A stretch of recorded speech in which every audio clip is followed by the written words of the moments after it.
We'll definitely tell you a little bit more about trade unions NUM, NUMSA and Solidarity having given an update on their wage negotiations with Eskom. The unions are demanding, among other things, a 15% increase on salaries, while the power utility is offering 3%.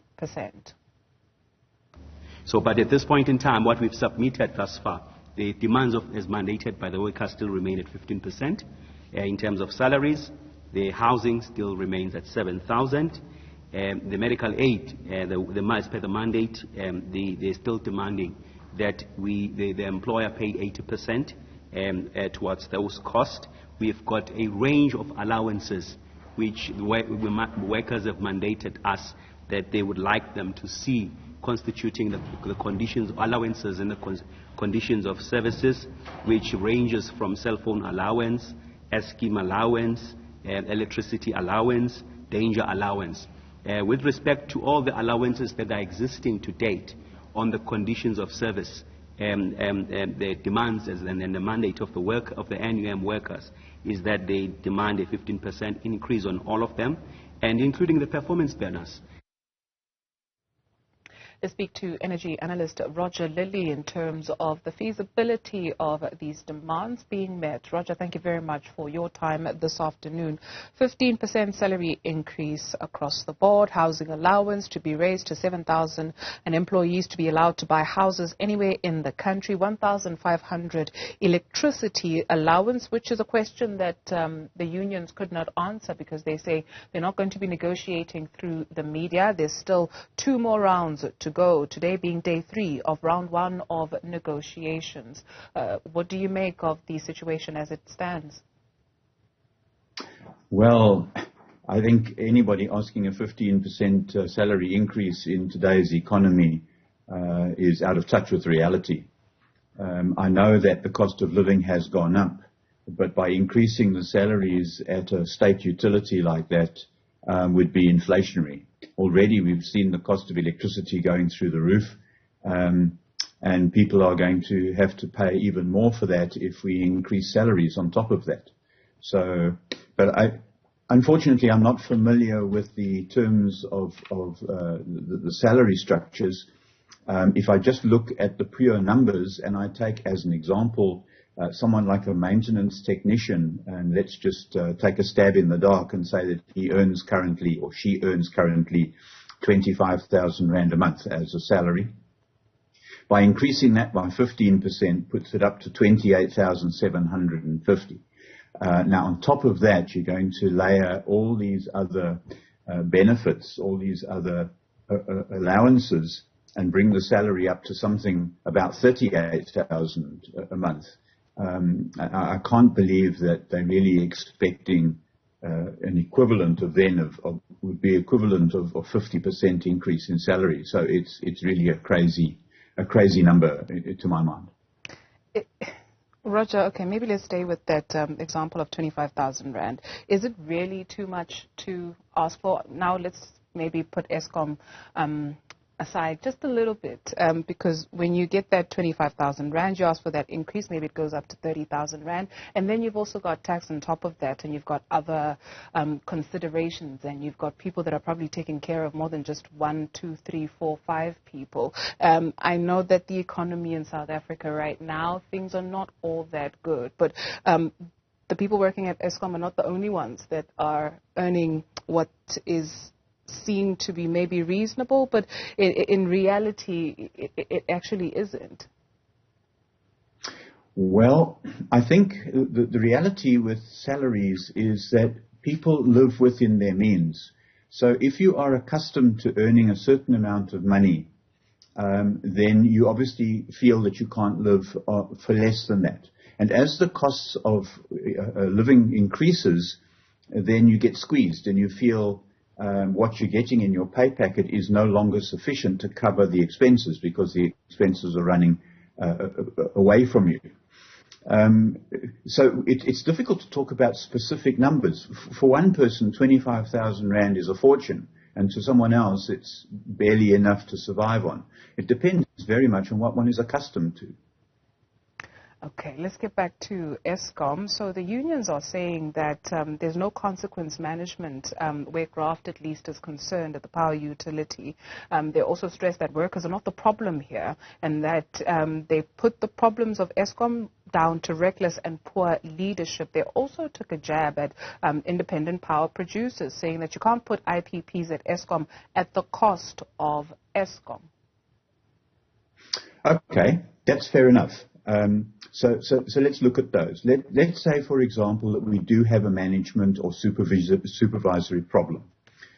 That was imposed upon Eskom by political interference, by politicians appointing people into positions within Eskom that they were not suitable to fill.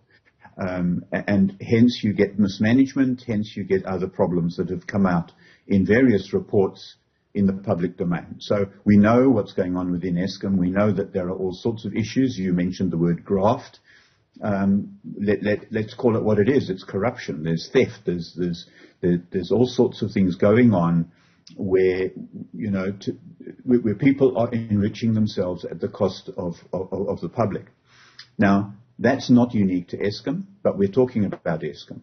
Now, the situation is you've got a union that looks after its workers.